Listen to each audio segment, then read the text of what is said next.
বলুন, আমাদের জন্য আল্লাহ যা লিখে রেখেছেন তাছাড়া আমাদের অন্য কিছুই ঘটবে না। তিনি আমাদের অভিভাবক, আর আল্লাহর উপরেই মুমিনদের তাওয়াক্কুল করা উচিত। আসসালামু আলাইকুম। আশা করি আল্লাহর অশেষ রহমতে সবাই ভালো আছেন। আজকের গল্পটি তাহাজ্জুদ মিরাক্কেল। এক বোন আমার ইমেলে শেয়ার করেছে। প্রিয় দর্শক, আপনারা চাইলে আপনাদের দোয়া কবুলের গল্প আমার চ্যানেলে শেয়ার করতে পারেন, যাতে আপনার গল্প শুনে অন্য কেউ অনুপ্রাণিত হতে পারে। নিচে ও ডিসক্রিপশন বক্সে আমার ইমেল আইডি দেওয়া আছে।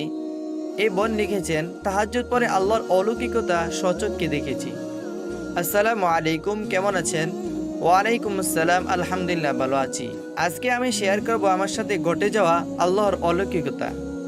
শুধুমাত্র তাহাজ্জুদ নামাজ পড়েই এই অলৌকিকতা ঘটে আমার সাথে। এবার আসি মূল কথায়।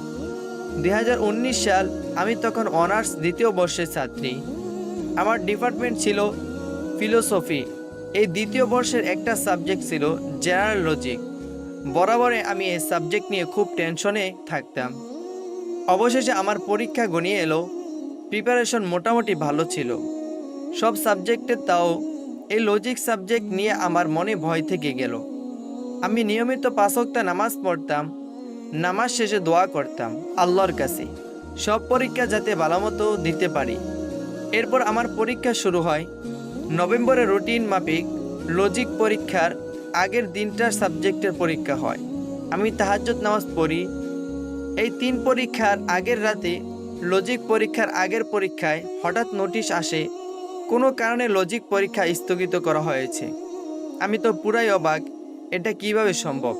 ওয়াল্লাহি, এই পরীক্ষা ছাড়া বাকি সব পরীক্ষা রুটিন মাফিক হয়।